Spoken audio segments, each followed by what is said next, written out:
Mr. Kairus Dadachanji, the brain behind Dadachanji Group, as well as his son, Mr. Rishad Dadachanji. Welcome on board, sir. It will be a pleasure to talk to you, as well as his son, Mr. Rishad. So let's begin. First of all, everybody here wants to know, how did the conception of this group came into being? I mean, there must have been a segment that initially you would have decided that I want to tap this market and become a king into it. How did the group come into being, and how was the, what was the brainchild behind it? Well, that's going back around 35 years. And my father was the managing director of a multinational company, the American Merck Sharp and Dome for Asia. And after I finished my graduation, he wanted me to become a chartered accountant, things like this. But for me, it was not an interesting topic to sit behind a desk, and I wanted to do something, on the shop floors. And therefore, I saw 2 or 3 different types of business models. One of them was the ampule manufacturing company belonging to somebody who used to supply to my father's company. After that, I saw something in construction painting, but I think this manufacturing was something that really held my interest. And then I decided that, well, if it was something I had to do, it would be this part.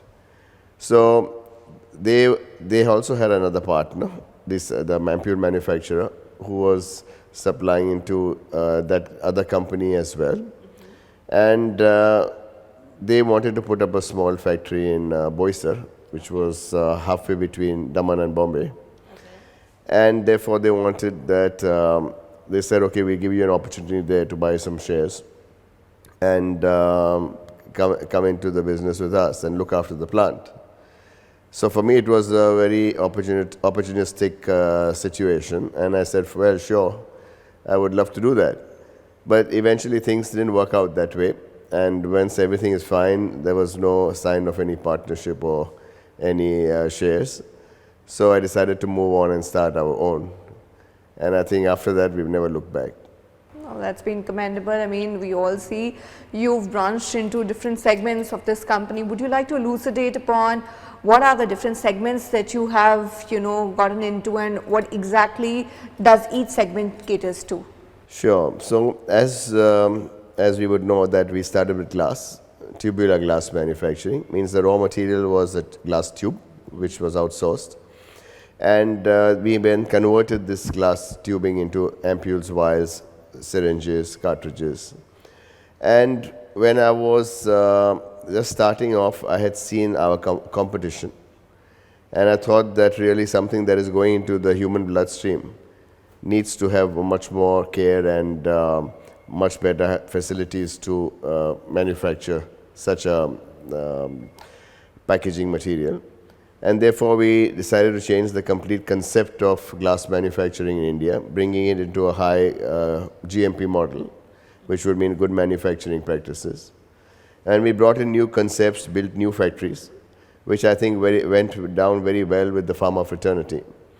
And the single philosophy that we followed was quality, quality, and quality. So it was always something that could always be done better. Quality has taken you miles ago. And yes, I would say that at that point in time, people did say he's foolish, he won't make any money, blah, blah, blah. But at the end of the day, I think we landed up doing extremely well and being the largest company in the country for tubular glass manufacturing. Fair enough, extremely well. Rishad, you must have inherited, the brain and the qualities of your father, and your father rightly said that initially he was not, his father wanted him to be a CA, but then his interest was different. Was it the same case with you, or you always wanted to inherit this business? So for me, in fact, I have been coming to the companies when we had 4 machines as a child and accompanying dad for a few days to Daman.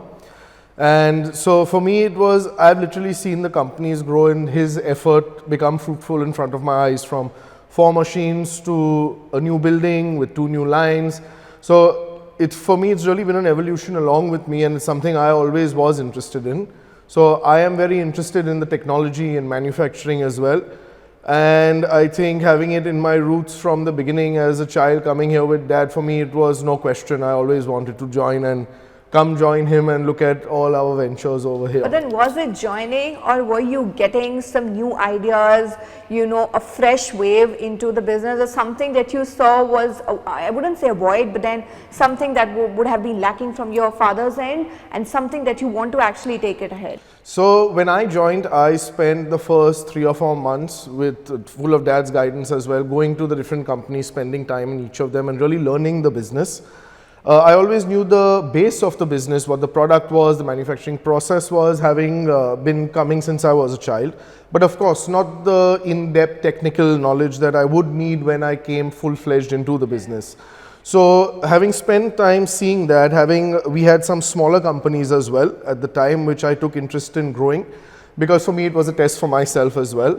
And I found that very interesting to really, let's say, not only develop the product portfolio, because for some reason I'm very interested in product design, product development, adding new products. So we started patenting some of the products that we had, which we realized were not protected, and started bringing in a complete new product development segment, where we would, let's say, take our base products, such as the vials that we have, but also then convert them into ready to use. So for that you need a special requirement packaging nest. So how do we get out of any IP that existed? For example, with the cartridge nest, we were one of the first people in the world to actually file IP on a cartridge nest before any of the global players did. And of course, our designs, it was our completely own design at that time. And that's how we started evolving and coming into more product development and creating a little larger portfolio within the portfolio. And for our smaller companies, it was really to grow it to scale, clean it up, structure it. For example, with Kairus packaging, at that time we moved to a new site, we developed the product completely. So it's been a good journey so far. Not as long as dad's, but an eventful one the last. But then they're miles ahead and there's still time for you to grow. Also, you just mentioned about patents. Would you like to elucidate upon the fact that how many patents have you filed, and if there is anything else in pipeline as well? So the exact number I'm not sure, but we have amongst all our group companies, which included the ones that we had filed in Short Kaisha, which we have now divested from, I would say well over 10. Easy. What we did was we tried to do it in every company. So even in Kaisha Life Sciences, we actually have a formulation patent for an injection. We have in Kairus Inotech several patents, some of the products actually here on the table. So in Kaisha packaging, we have some as well. And when we do file for IP, we try when we are developing new products not to make it overcomplicated. Let's be simple. Let's see that there's a gap in the market, that there's actually a need for this product, or it's helping something that's not there. It has to be well priced, because we've seen from some of the larger companies that at the end of the day, let's say some patented solutions were more expensive than the drug product itself. So it's then completely, it doesn't make sense, because what we want to do is every injection should get that benefit of the patent, not only high-end, highly expensive molecules, because there's nothing great about that. So we've developed a simple, cost-effective, auto-disable device that can be put on any syringe. It will not be, people will not reserve it for their high-value products, because that at the end of the day is a benefit for the doctors, it's a benefit for the patient, it's a benefit for the administrator of the product. Clearly, innovation is there in blood. So this is something that we really try to do with our patents at least. I'm sure you're going to bring a lot more on table. So you did mention that initially when you came into this business, people did talk about behind your back, and they thought you ventured into a segment that is not going to be flourishing. There would have been certain challenges that you would have overcome. What were those challenges, and how actually did you overcome, because you did not have a role model to look at that point in time, as your son does, So what were the strategies, and how did you deal with those challenging times? Well, first of all, we tried to understand what were the customers' needs. What is it that they really were looking for? And were they getting exactly what they wanted? For two reasons. One was if it was available and they were not getting it, or two, it was not possible to be procured. So we tried to do that, and then we tried to form a gap analysis, where we tried to see where what was missing. And we slowly started putting the jigsaw puzzle in place. And finally, I think when they started using our products, they realized that they were getting a much higher yield on their finishing lines, and the productivity was substantially higher when they were using our packaging material. So this for them was a big saving, because you can say that packaging glass piece or a vial or an ampule is costing X, but when you lose the full finished formulation, which means the drug as well, then you're losing a lot more money than actually just paying for the packaging material. And that's how we grew. I think they took their time to test us. And then I think pharmaceutical world is a small world. Word got around.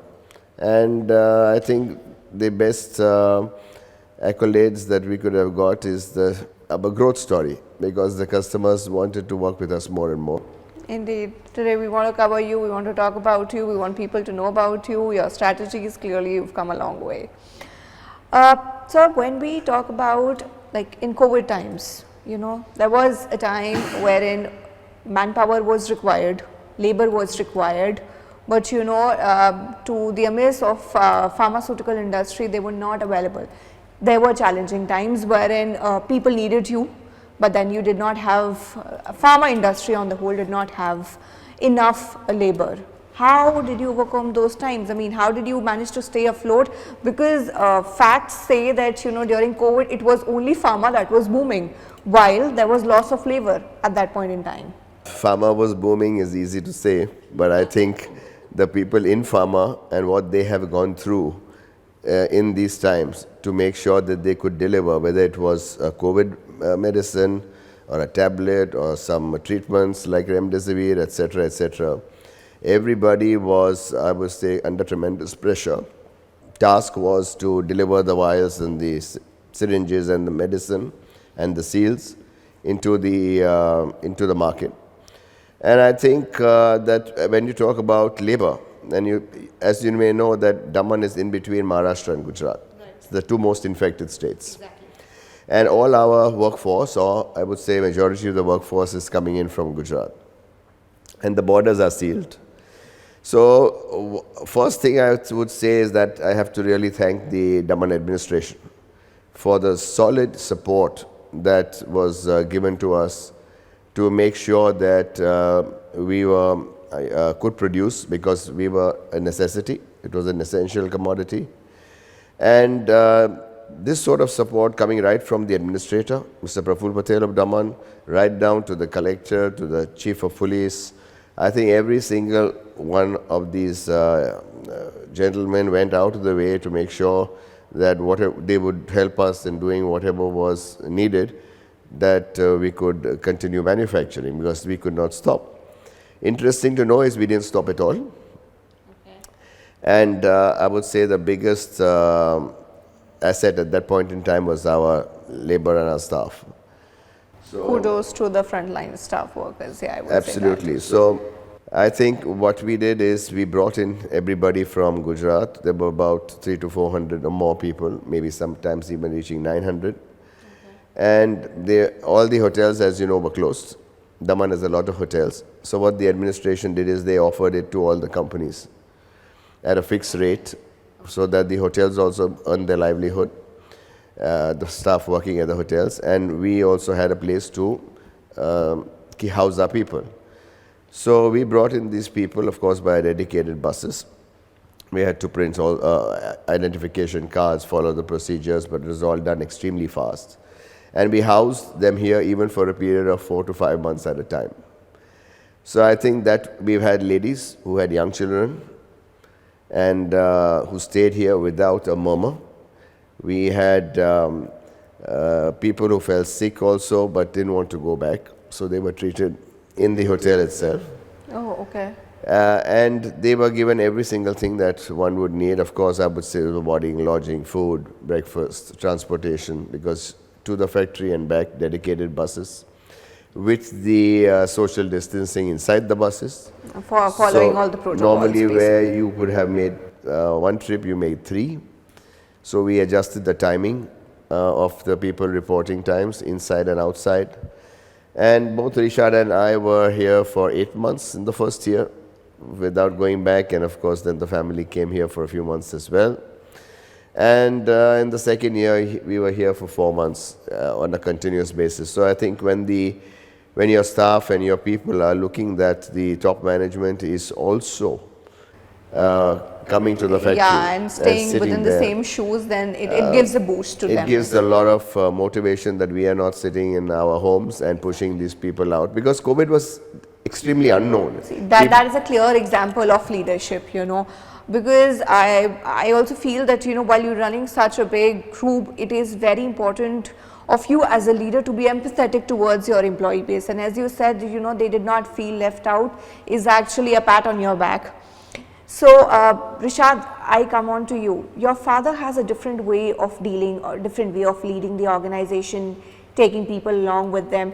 What is your definition of leadership in this new digital era? So I would say, first of all, we share a lot of the same philosophy in terms of leadership. Like he mentioned, we were both at the factories every day during COVID, because if our people are here, so are we. Simple as that. For leadership today, you have to really bring up the people with you. And the most important thing, which is something that's been said for the longest time, is lead by example. So, today, what I enjoy also is sitting down with the guys, bringing out whatever's there on the table if we are stuck somewhere, troubleshooting, laying down a roadmap. It's very important that you have good teamwork, because we can, and you get very good feedback, because if we get the right feedback, we can take the right decisions. And then, of course, the guys also have to really execute it to a certain level. So, the play of the feedback received to then the roadmap set and then the execution of that roadmap is really important. And I think you can only do that when you have a good team in place, when you can talk to the team. Our doors are always open. We tell anyone can come in anytime. Like, don't for a minute, if what happens in a big organization with a lot of people, if someone's not listening to you and there's really a matter of concern, by all means come in. It may not always mean that some things can be implemented, but you always have a ear, and that will always be evaluated to the best possible outcome. Yes, so that's something everyone here I think knows and understands well. We are accessible all the time. We sit with the guys, really get the work. See, at the end of the day, what do we want? We want it to be solved, and we want it to go on, and we want to bring the people up as well. And I believe in this factory actually where we are sitting now, we have a young team. They're good guys, dedicated guys, and no matter how experienced you may be, every day you learn something new. So if you're willing to absorb that knowledge and you're willing to change your mindset and really do, because the world is changing, so as long as you have that capability to change and capability to absorb, but not only absorb but also apply, it works very well. And that's what I try to push the team to do, is to learn, understand, take an informed decision, not only because someone said do this, it's without thinking. Evaluate it, do it properly, to really guide them and work with them and really create that really, wonderful environment where everyone plays off each other's strengths, That's how I like to look at it. Rishad, now that you've taken the reins from your father to take it ahead, of course there must be some amount of expectations and pressures, that comes from a father's, perspective or the thought process. Do you think that being a second generation entrepreneur or taking the reins ahead is way more difficult than actually running a business or actually starting it from scratch, wherein at least you do not have that sense of pressure on your mind that, somebody has expectations from me? I would like to say that the only thing of mine would be to be as strong as him and good as he has been, and to really live up to how his image is with everyone and build that sort of a team, because clearly it's a working formula. On the other hand, when we look at today, what I like to look at it is, yes, of course, there's a lot of responsibility, but with the hard work and dedication and really looking at the way things are going, I hope that so far I've done well, and I'm happy with the way things are moving. I'm enjoying doing what I do. So the pressure, you can't call it pressure as such. It's something that drives you to keep moving, to make sure the show goes on, to make sure it continuously grows, adapts. and You've becomes taken it on bigger a and positive bigger. sense, because Exactly. every coin has two sides, It's- wherein when we talk to Exactly. other second generation or third generation entrepreneurs, they always have this pressure on the mind that, you know, we've taken reins from somebody and, you know, they have a set of expectations.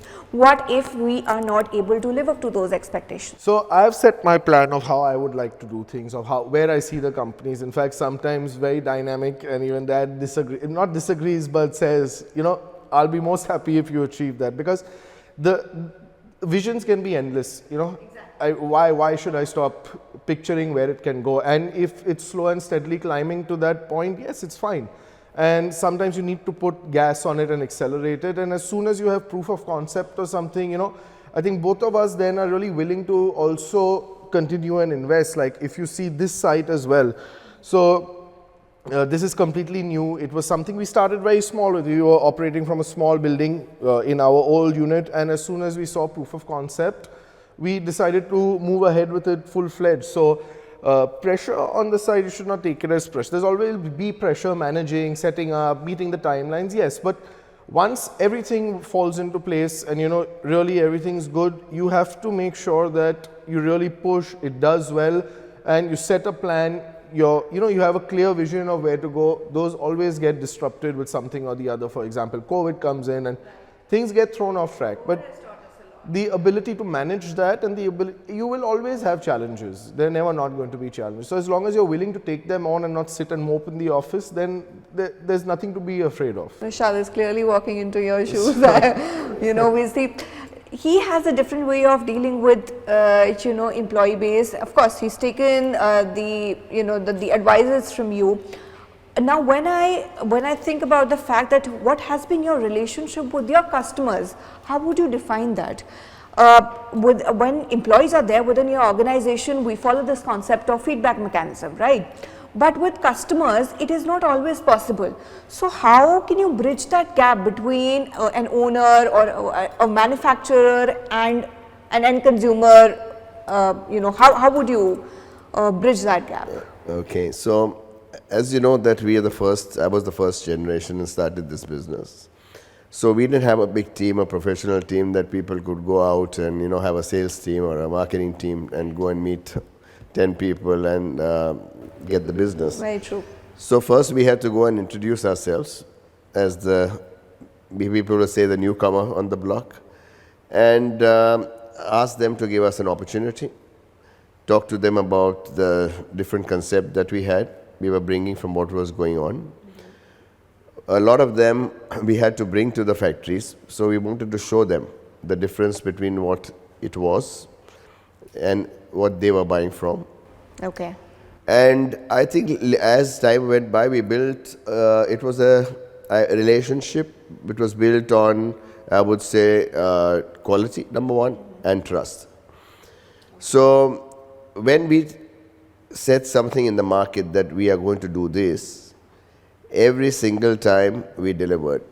So people never say, customers or never took us lightly, in the sense that this, okay, if they have said that they're going to do this, it'll come.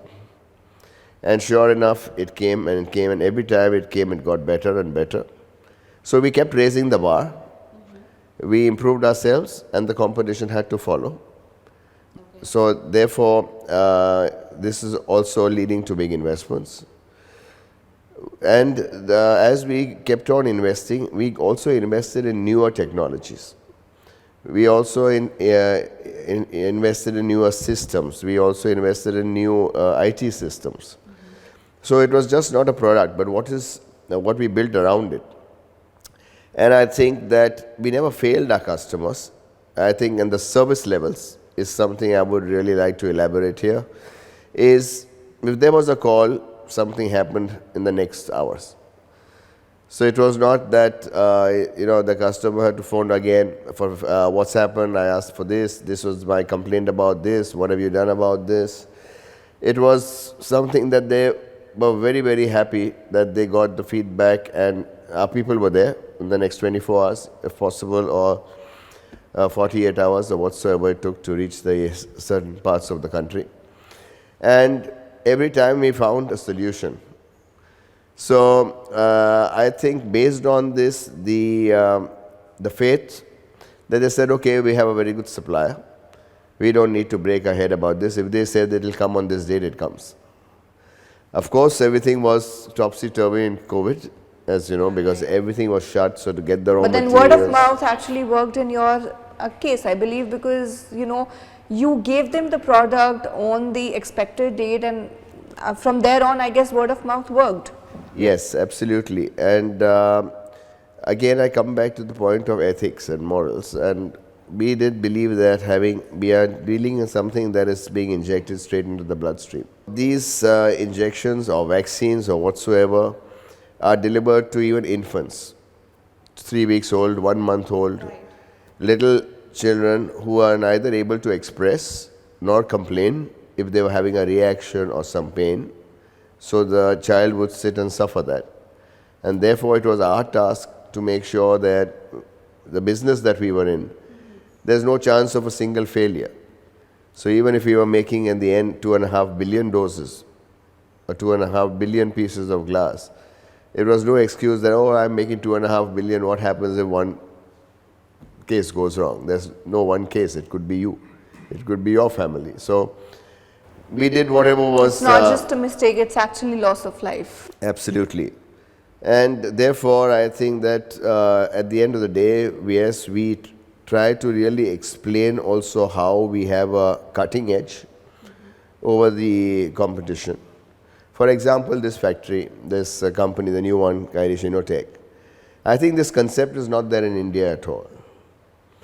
And we are not talking about just manufacturing something off the shelf. This we can do. But if somebody has a wish list, we want them to express that wish. We want to go right down from the designing and to the concept to the commercialization and get back to them whether it's possible for us to deliver this type of thing or not. And what we are seeing very rapidly, even in the short time we have been here in this plant, is that it's really getting extremely strong and good recognition.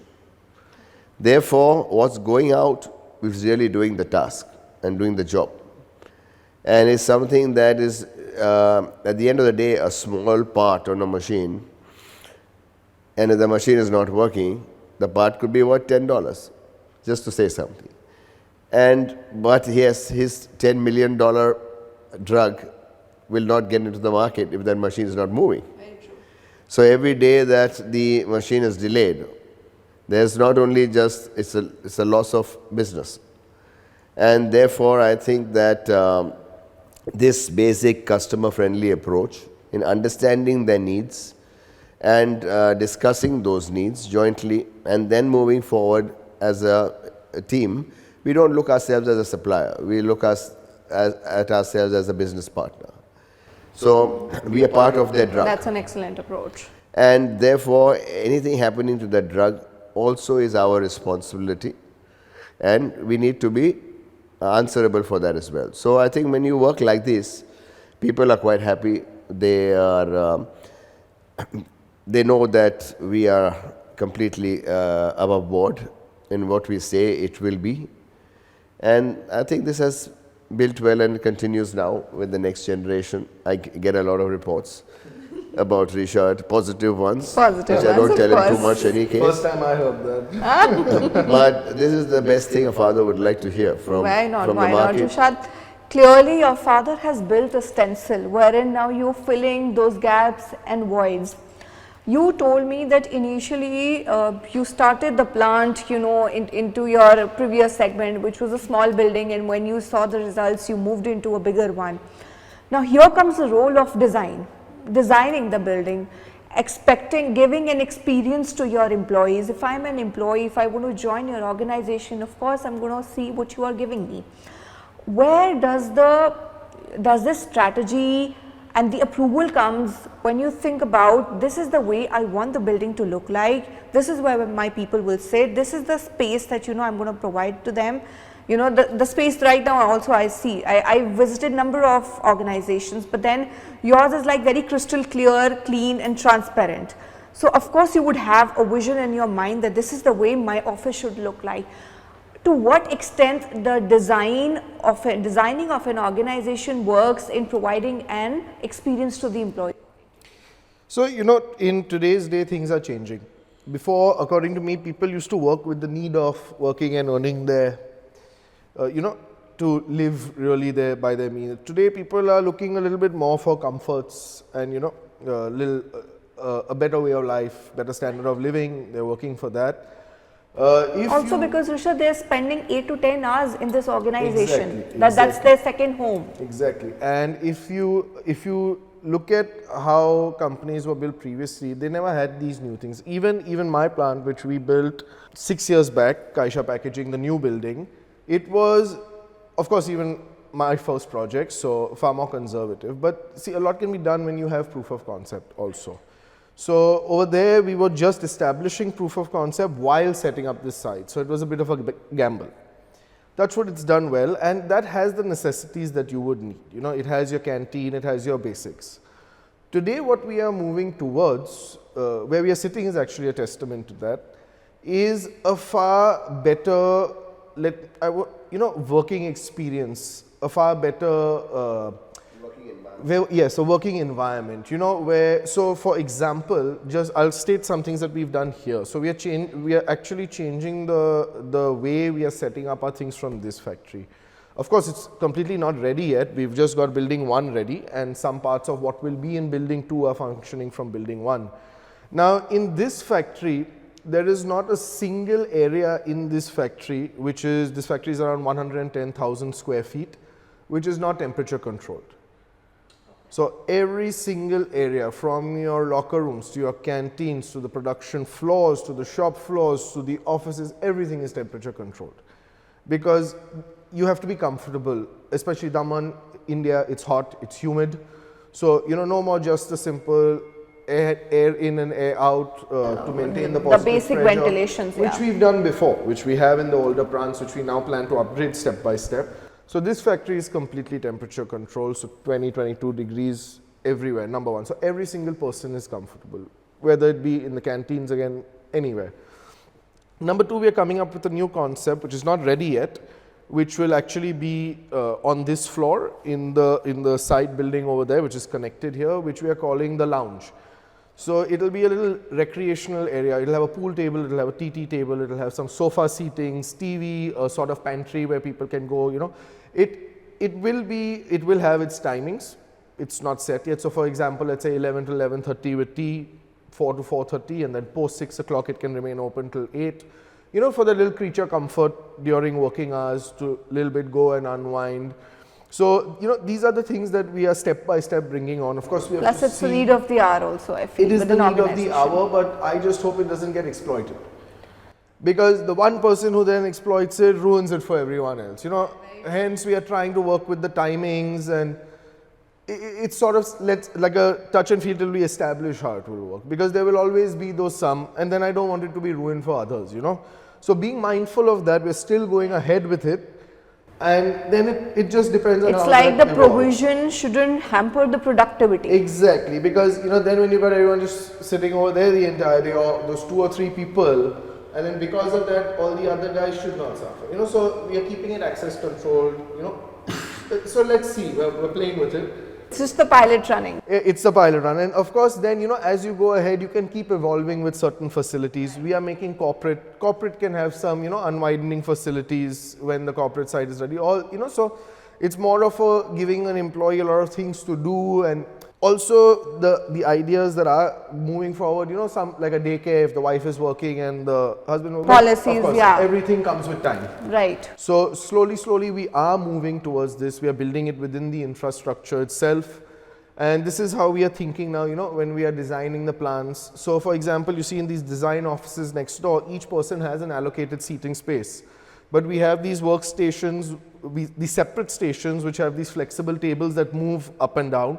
So in case, designer or whoever, the person who's on the computer gets... So you are actually making sure that the well-being of your employees also doesn't get hampered along with productivity. Mirror it to that and go and stand, mirror the work back. So these... Or maybe cycle and work.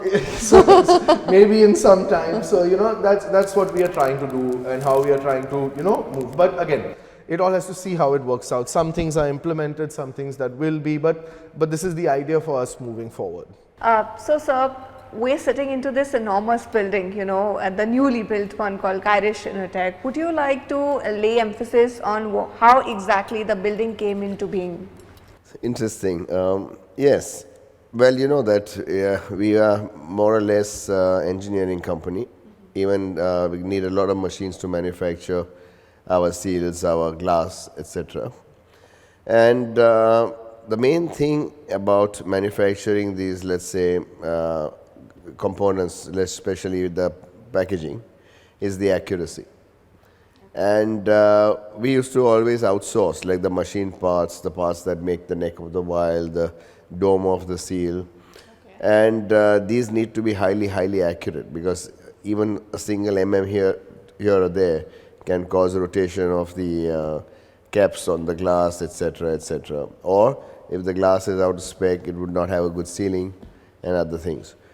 So we used to outsource all these tools for our machines and the spare parts from the market. Of course, there were small players. People used to work not on CNCs, because there were not many CNCs around, and you had to give a big order of hundreds of pieces to get even a reasonable price if you wanted to get it out of a CNC machine. Having said that, we found that we had a lot of problems in getting good sets of parts for our products, which was the key to making a good product. And therefore, we decided to put our own small tool room. And once we did that, we clearly saw the difference in our product itself, and also the quality of the parts, that they lasted much longer, because we had a control over the raw material being used to manufacture those parts. And the outputs also of our machines increased, and our rejections went down. So we got a very stable production, and I would say a very consistent quality line. And based on that, we said that this is the only way forward, and we just started going to the next step, and the next step from parts to change parts, or to, you know, some other jigs, fixtures, machines itself, concepts. And therefore we said now we have to do it the right way. And what we saw in what we have seen in our history of 34 years also is, once the factory is up and running, and then if you want to make changes like adding a floor, or, you know, it becomes very tedious. Right. Because our products are all cannot have dust around them. Is all much amount of the hygiene that's pharmaceutical required. industry, essentially. Yes. We decided to. We also started getting questions from some companies in Europe about manufacturing certain parts in a clean room, which would mean in a controlled area, so where there was less contamination. And we said, let's say a pilot plant. And we started that. So what happened is that we made a test case, and we made the product available in the market. When we made this company and Kairus Packaging, which is coming next, the full clean room manufacturing for the seals, etc., we find that we can really deliver something out of the ordinary, something that supersedes expectations, I would say. So it's one thing to meet expectations, it's one thing to supersede expectations. And therefore, I think people are really loving it, what they are receiving, if I may say so. We have not yet actually publicized this much, because we want everything to be complete. Right. Some of the machines are still coming in from Europe, and the investments continue. I think in another 6 months, we will have everything tip-top, and then maybe we launch it in a nice, grand way. You know, I've seen Rishad, you know, speaking about the fact that, you know, he has seen you grow, he has seen you evolve. There must be some projects initially that, you know, you must have assisted your father. Sir, is there any one specific project that you would always remember? You must have put in your heart and soul into a number of projects, but then there are certain anecdotes with regards to any one project. So, if you have in mind any one project that you always think will be memorable. Well, I think in my whole career so far, the last project that I made before we exited from Short Kaisha was the syringe manufacturing plant, which is just 10 kilometers from here in Umarsari in Gujarat. And I would say that that is by far the best plant in the world today in manufacturing these steriles, ready to fill operations now, a changing trend in the market, and for syringe manufacturing. So I would say now that that is the only plant in India that manufactures glass prefill syringes. And previously everything was being imported from Europe, US. There was long lead times, there were minimum order quantities, the pricing was also quite high. And when we decided to put this plant, we had already made a small manufacturing site and were doing this for the last, I would say, 14 to 15 years. And then we said, now let's do it at a global level. And then we built this plant, I would say, and one thing I can tell you is the technology within and as also the plant is something that is absolutely out of this world. And people need to see it to believe it. People coming in from big multinational companies from all over the world clearly are spellbound and really appreciate what is created here. Many of them say we didn't expect to find that in India. But then I always believe in expecting the unexpected. Superseding expectations, as you rightly said. And therefore, I think I'm very, very proud to have built such a plant here. And that will be supplying to the Indian market in a big way in the future. Something that's being made in India, made for India. Absolutely. And being appreciated globally is actually a big mark. Rishad, you are fresh blood. You have, myriad of concepts in mind because you must be moving around the world. Talking about the expansion into your business units or investments, what are the kind of investments once you are into or probably piloting it or maybe coming into that you already see are existing in global markets? You must be always comparing something that's not available within your country but is easily available outside. So in terms of business units and expansions and global footprint, what is the way ahead? So the biggest thing that we are trying to do is to bridge the gap of what is available and not available here, looking at what we see globally and what you see in India. It's not much different. It's in the availability and the concept. So whatever you see sometimes starts really gaining traction globally, comes a little bit later over here. So this is what we try to do. So previously also to mention that the ready to use concept was really not something that was present in India and it was just gaining traction globally. And accessibility to these ready to use products was a big challenge for Indian companies. It was very expensive. And we enable them to adopt these technologies because we were able to then develop the packaging over here for them. So it's many things like this which bridges the gap. Like for what Dad mentioned is when he also started the pre-fill syringe operation 10-15 years ago, there was no other local manufacturer here. So exactly, and then again we enable the growth of using PFS in India because before with the barrier to bring it in and with the pricing, people are apprehensive to use it. But when it's available over here, it becomes very easy and it enables people to develop a lot of things that they couldn't without receiving this packaging. So on that aspect, we are really investing heavily. If even we look at Kairus Innotech, we have invested so far around 120 crores into this site, and we will continue to invest around 20-25 more for some operations that will be handled in the third building. And what we really want to do with this site is really create this wherever, there's a difficulty of being able to access something, or something is accessible at an exorbitant price, we are here to do it at a reasonable price, but at that level of quality that you would receive from anywhere else.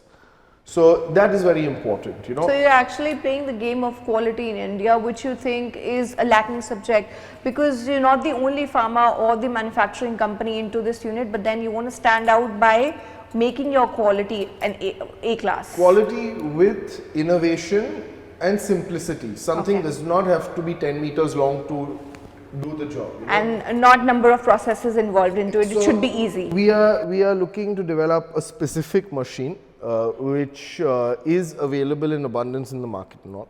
But this we are planning to do it in a very small footprint and at a very reasonable speed of output of that machine, and with the sturdiness and build quality, that is not something that you easily can get from something manufactured here, and something from anywhere else in the world is slightly larger and of course far more expensive.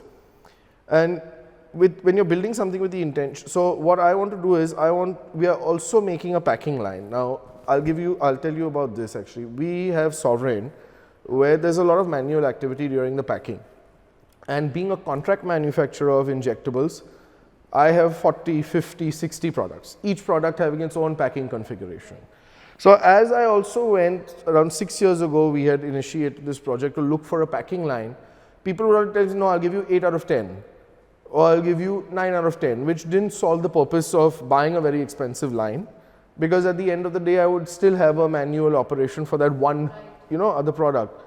So it's a project we've taken on now, building it ourselves over here in Kairus Tech, where we make a machine, completely custom, built on, let's say, a standard framework concept of what we've designed. And we will go to companies like Sovereign, we will sit down with them, we will take the entire list of what they have, and we will add whatever modules are necessary to our line to enable them to have 100%, usability of the machine. And the buyback increases. Exactly. And tomorrow if they get a new product, my team comes again and we find a retrofit module of it to then enable you to run whatever else. Basically, you want to fit into every need of the customer. So that's the thing. And the beauty about Kairus Tech is we're not only limited to pharmaceuticals. Of course, our large volume of work is in the pharma industry because that's our forte and those are the people we know.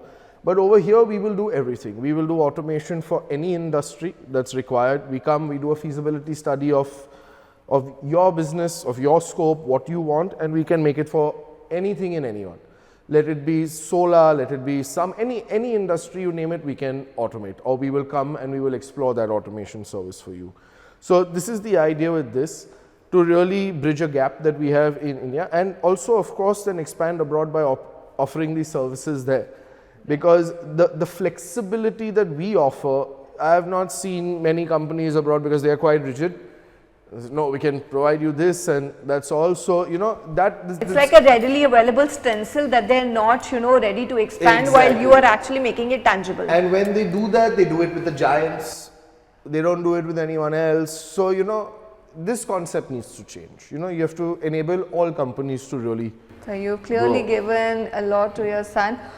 If for budding entrepreneurs who wants to get into this segment, who wants to build something of their own, what is your way, a one word advice for them, or something you think they must always look up to, coming from your experience? Well, the first thing I would say is to be honest with yourself and to work extremely hard and to be committed to the task at hand. So of course every day is not a sunny day, it rains sometimes and you have to open your umbrella and stand there or else you get wet. So the message would be clearly yes, that to understand the needs, and if we are addressing something, it should be done first time right. And people are not willing to experiment with you. They want a solution from you. So therefore I would say the delivery and then the trust build up is something that the new generations, new entrepreneurs really need to focus on, is to build the trust with the customer. The customer connect is very important. Yes, and more than that, then you have to prove yourself. So it's okay that you are heard in the office and you say yes, but at the end of the day, it has to run on the shop floor. It has to serve the purpose for which the exercise was started.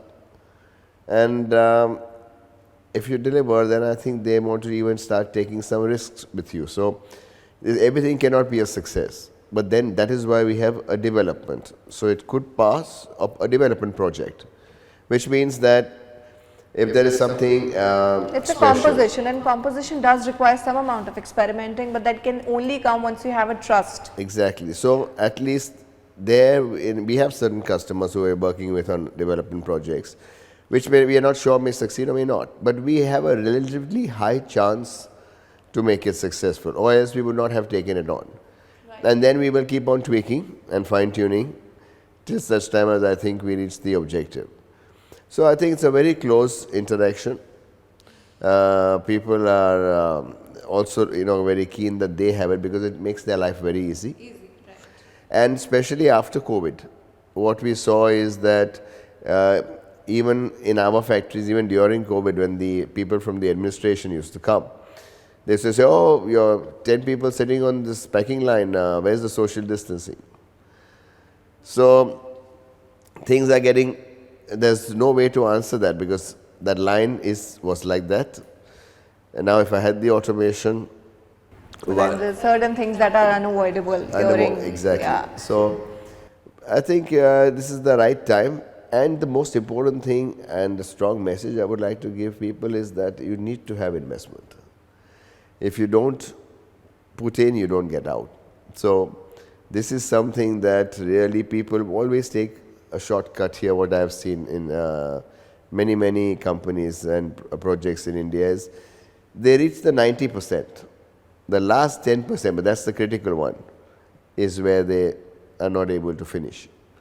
So I think here we are here to completely change this. We want to have an international product made in India, for India.